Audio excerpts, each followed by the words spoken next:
قبل ما نبتدي الكلام بتاعنا النهارده انا حابه بس اسالك كام سؤال واللي هيجاوب هستخدمكم اصدقاء. كام واحد فيكم بيقرا؟ تمام، حلو قوي. كام واحد فيكم بيقرا في مجال تخصصي عشان يحسن من نفسه ويبقى احسن في شغله؟ اوكي. كام حد فيكم بيقرا بلغه غير العربي؟ تمام. كم حد فيكم اتحمس يقرا كتاب عشان سمع عنه من حد قال له الكتاب ده حلو؟ اوكي، لا ده كتير. طيب كم حد سمع او حد قال له والله الكتاب ده وحش، فبناء على اللي سمعه قرر انه ما يقراهوش؟ لا ده كتير بجد. ماشي. احنا في حاجات اتكررت صح؟ قال لك بيقول كده، ده حقيقي. احنا ثقافتنا نفسها مبنيه على حكايه، والحكايه دي بتترجم احيانا كتير لكتب. طيب هل شكل الحكايه او شكل الكتب او محتوى الكتب من اول ما بدا التاليف الرسمي في مصر مش اعمال الترجمه، هل شكلها واحد لحد دلوقتي؟ الحقيقه شكل الكتب ده اختلف باختلاف الزمن، وكانت في محاولات كتابه لاول روايه كانت في القرن ال19 في مصر. بعدها توالت محاولات التأليف وظهرت أول رواية بالشكل اللي احنا عارفينه فعلا اللي هي زينب لمحمد حسين هيكل، وتوالت بعدها روايات لكتاب كبار جدا كلنا عارفينهم طبعا زي الدكتور طه حسين، يوسف توفيق الحكيم، يوسف السباعي، يوسف إدريس، وطبعا كاتبنا الكبير نجيب محفوظ، بخلاف طبعا كتاب كبير جدا من الزمن ده. احنا نفسنا دايما بنقول على الزمن ده بالكتاب بتوعه زمن الفن الجميل، صح؟ طب ليه احنا مسمينه كده؟ الزمن ده فيه انتاج ادبي ضخم جدا بالمناسبه، موجود معانا لحد دلوقتي لسه عايش وسطنا، وكلنا بنرجع له، سواء بنرجع له بغرض الهوايه هي قراءات شخصيه، انا بحب نجيب محفوظ هقرا الروايات بتاعته وهكذا، او لاغراض الترجمه، حد تم تكليفه انه يترجم اعمال كاتب معين، او للناس اللي دراستها في الادب او اللغه فبيرجعوا للروايات دي كامثله تطبيقيه في الدراسات العلميه والادبيه.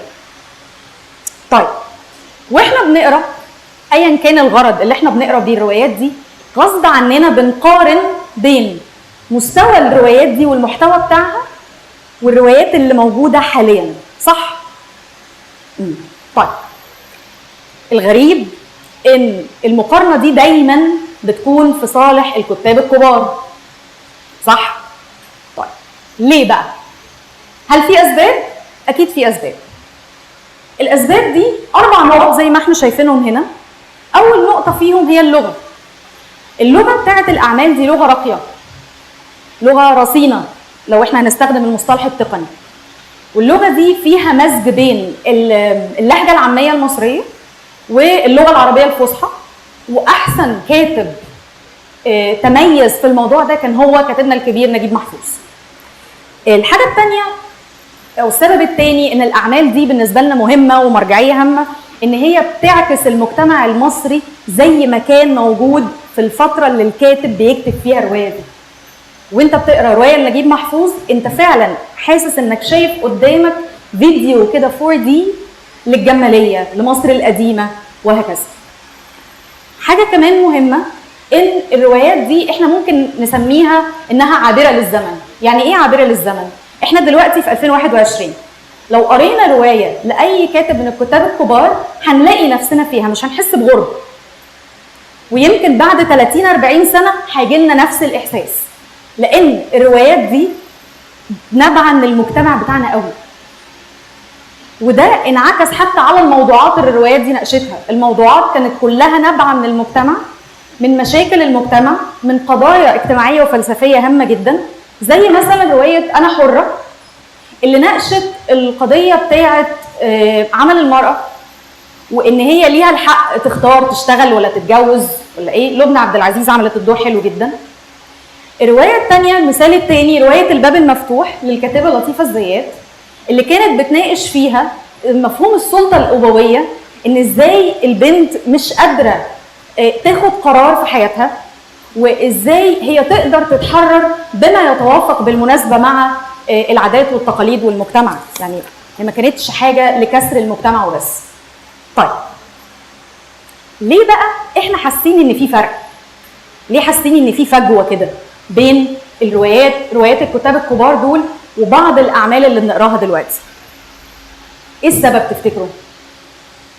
هل القراء اللي هو احنا ذوقهم اختلف؟ طيب هل الكتاب هم السبب؟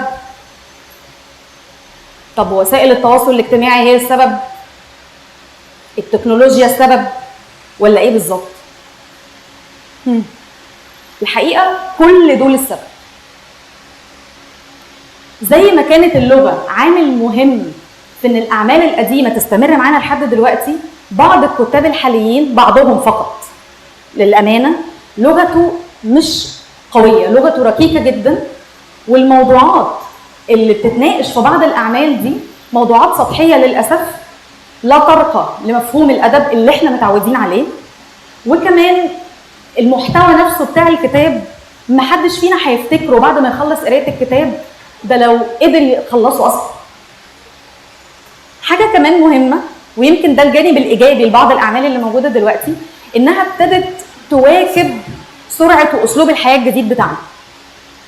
وكمان الموضوعات والقضايا اللي بتناقشها بقت جديده، زي مثلا يعني تاثير التكنولوجيا مثلا في الاعمال الحاليه واضح جدا، وتاثير التكنولوجيا في حياتنا ادى لظهور يعني حاجات جديده ما كانتش موجوده زمان، زي مثلا التنمر، زي جرائم الانترنت، وده بيتم مناقشته في بعض الاعمال. طيب سؤال تاني، هل التكنولوجيا اثرت بالايجاب شويه على بعض اشكال الاعمال الادبيه؟ بقى عندنا دلوقتي كتب بصيغه PDF للناس اللي مش بتحب تقرا كتب ورق، وبقى عندنا كتب صوتيه، ودي مفيده جدا خصوصا للناس اللي هم ربنا حرمهم من نعمه البصر، فده بالنسبه لهم بديل قوي جدا. وبقى عندنا كمان روايات رقميه وروايات تفاعليه. طيب سؤال تاني مهم، هل الاعمال اللي موجوده دلوقتي كلها اعمال جيده؟ لا. طيب هل الاعمال الجيده دي كتير؟ اعمال غير الجيده قصدي كتير؟ الحقيقه لا. مفاجاه صح؟ طيب ايه السبب ان احنا حاسين ان الاعمال الرديئه دي كتيره جدا ومنتشره ومفيش غيرها؟ السوشيال ميديا، وسائل التواصل الاجتماعي. اللي بيحصل ان لما بيطلع كتاب جديد من اللي احنا ما بنحبهمش، شايفين ان ده مش ادب، ده ما ينفعش يطبع، اللي بيحصل ان القراء اللي ذوقهم متوافق مع النوع ده من الكتب بيبتدوا يكتبوا عنها على السوشيال ميديا، فالحاجات دي بتطلع ترند، الهاشتاج بينتشر، وهكذا. ده اللي بيحصل للاسف. تمام. طيب هل الصوره غامقه جدا للدرجه دي؟ هل احنا عندنا المشكله دي كبيره قوي كده؟ الحقيقه لا. والكلام اللي جاي ده بقى كلام علمي مبني على ارقام. بالنظر لتقريرين مهمين جدا، واحد فيهم اسمه مؤشر القراءه العربي، وده اخر نسخه ليه كانت 2016 من مؤسسه محمد بن راشد آل مكتوم في دبي في دوله الامارات. شافوا ان نسبه القراءه في مصر في المطلق 89%، وده رقم كبير مش قليل.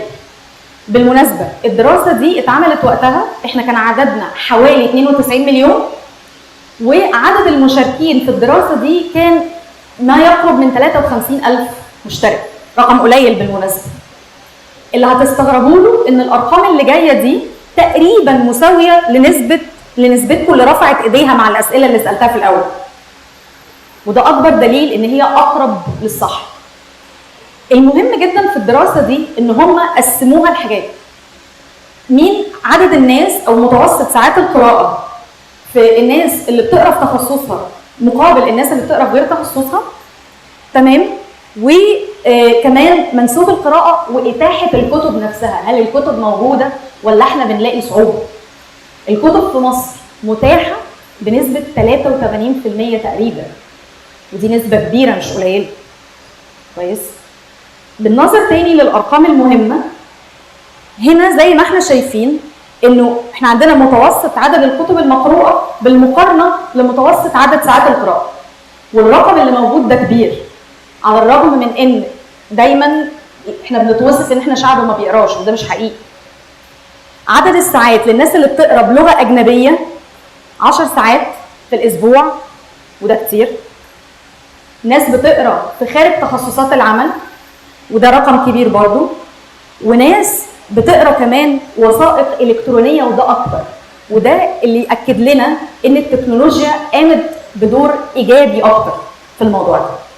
طيب احنا عندنا كتاب كويسين اليومين دول؟ موجودين؟ كتير؟ على فكره. الكتاب دول زي طبعا دكتور احمد خالد توفيق، دكتوره رضوى عاشور، دكتوره ايمان مرسال اللي لسه واخده البوكر، مستشار اشرف العشماوي، عمر طاهر، ريم بسيوني، شيرين هنائي، خيري شلبي الله يرحمه، عزت القمحاوي، ناس تانية كتير مش هيكفي الوقت ان احنا نقولهم من كتر ما هم كتير فعلا. طيب المشكله فين؟ احنا ليه مش كل الكتاب دول وغيرهم عارفينهم كويس؟ ليه ما هماش متصدرين قوائم الاكثر مبيعا والاكثر قراءه والكلام ده كله؟ المشكله في الترند، السوشيال ميديا. الكتاب الجيدين اغلب الوقت هم بيعملوا في صمت وبينتجوا، والقراء بتوعهم من كتر ما هم مشغولين بمتابعه الجديد دايما ما بيكتبوش عن السوشيال ميديا، على السوشيال ميديا عنهم للاسف الشديد. فبالتالي علشان تعرف لازم تكون سمعت من حد عنه. طب هي الدنيا ضلمه؟ لا مش قوي يعني. هل في مره الترند، فكره الترند خدمتنا، سلطت الضوء على كاتب كويس فعلا؟ حصل. بعد وفاه دكتور احمد خالد توفيق كل الناس اللي كانت بتحبه وتقرا له حصل لها صحوه كده، وملوا الانترنت بصوره واغلفه الكتب ومقولات مشهوره جدا ليه، اللي هي اهمها دي: اريد ان يكتب على قبري جعل الشباب يقرؤون. وده حصل نتيجه الترند اللي حصل، الضوء اللي اتسلط على عمل جيد وضلم على الحاجات اللي مش كويسه. كتبه تصدرت قائمه الاكثر مبيعا والاكثر قراءه مره ثانيه ولحد دلوقتي. طيب المفاجاه الاكبر بقى ان مصر خلال حوالي 5 أو 6 سنوات الاخيره بقت متصدره المراكز الاولى في معظم الجوائز العربيه للاعمال الابداعيه وغير الابداعيه، بمعنى كتابات التاريخ والنقد الادبي والعلوم الاجتماعيه وهكذا. الجوائز دي ليها امثله كتير زي ما احنا شايفين، بعضها موجود في مصر زي جائزه نجيب محفوظ للروايه، وجائزه نجيب ساويرس للروايه برضو، دي جوائز سنويه. بعضها موجود في الوطن العربي زي جائزه الشارقه وابو ظبي للقراءه، وفي جائزه كتاره كمان، ودي من اهم الجوائز اللي موجوده، بخلاف جائزه البوكر العربيه اللي فاز بيها اكتر من روائي مصري على مدى السنين الاخيره. المفاجاه الاكبر ان حاليا السعوديه والامارات تحديدا من بين دول الخليج ابتدى يبقى عندهم سينما ومسرح. مين اللي بيكتب السيناريوهات؟ المصريين. بيبعتوا لهم يخلوهم يألفوا النصوص المسرحيه والسينمائيه، لان احنا الاصل. الكتاب بتوعنا فعلا اقوياء. طيب احنا عندنا مشكله، احنا ما نعرفش مين كويس. ايه الحل تفتكروا؟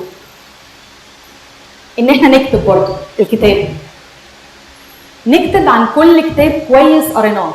مش شرط يبقى عمل ابداعي، مش شرط تبقى روايه، مش شرط تبقى مسرحيه، ممكن يبقى كتاب متخصص في مجال من مجالاتنا وعجبنا وحاسين انه مفيد، نكتب عنه على السوشيال ميديا، لان دي اكتر وسيله سريعه للانتشار. طيب الكلام ده هيجيب نتيجه؟ الحقيقه انا جربته مره وجاب نتيجه. من كذا سنه الطلبه بتوعي في الصيف طلبت منهم يكتبوا عن الكتب اللي بيقروها وحسوا انها عجبتهم او اثرت فيهم بشكل ايجابي. انا هذكر هنا مثالين. طالب منهم كتب عن روايه قراها، هو قراها بترجمه الحقيقه، لان الروايه في الاصل مكتوبه باللغه الاسبانيه والولد ما بيعرفش اسباني. فكتب عن روايه 100 عام من العزله لجابرييل جارسيا ماركيز. الولد اندهش لان العالم بتاع جابرييل جارسيا ماركيز بالنسبه له كان مختلف تماما، لان ماركيز لاتيني والولد عايش في مصر. دور ورا ماركيز وقرا عن المدرسه الادبيه اللي بينتمي اليها جابرييل جارسيا ماركيز اللي هي الواقعيه السحريه. الموضوع عجبه، ابتدى يقرا اكتر من روايه لماركيز، وقرر في الاخر انه هيدرس ماركيز في بحث التخرج بتاعه. ودي كانت طفره. مثال تاني كان احد الطلاب، انا الحقيقه كنت اديت هديه، انا احيانا بدي هديه للطلبه بتوعي كتب، فاديت له من ضمنهم كان كتاب صنايعيه مصر لعمر طاهر. الولد قرا الكتاب واتبسط بيه جدا، لان الكتاب نفسه بينتمي لمدرسه الصحافه الاستقصائيه، وعمر طاهر عامل فيه شغل بكم معلومات هايل جدا عن اسماء اثرت في الوعي الثقافي وفي بناء المجتمع في مصر. الولد الكتاب عجبه جدا، ابتدى يتكلم عن قد ايه المعلومات اللي في الكتاب كانت بالنسبه له مفيده، وانه دور ورا المعلومات دي، وعجبه بعد كده اسلوب كتابه عمر طاهر، وعمل بوست تاني بعد ما قرا اكتر من كتاب لعمر طاهر عن طريقه عمر طاهر في الكتابه وازاي هي كويسه، وفتح النقاش عن ايه هي اساليب عمر طاهر المختلفه، وايه هي اساليب الكتابه والمدارس الادبيه في الكتابه المختلفه. في فرق مش كده؟ تفتكروا بقى الحكايه تستاهل ان احنا فعلا نبتدي نكتب عن الحاجات الحلوه عشان نخليها تنتشر بدل ما هي تبقى في الضله؟ جربوا مش هتندموا. شكرا.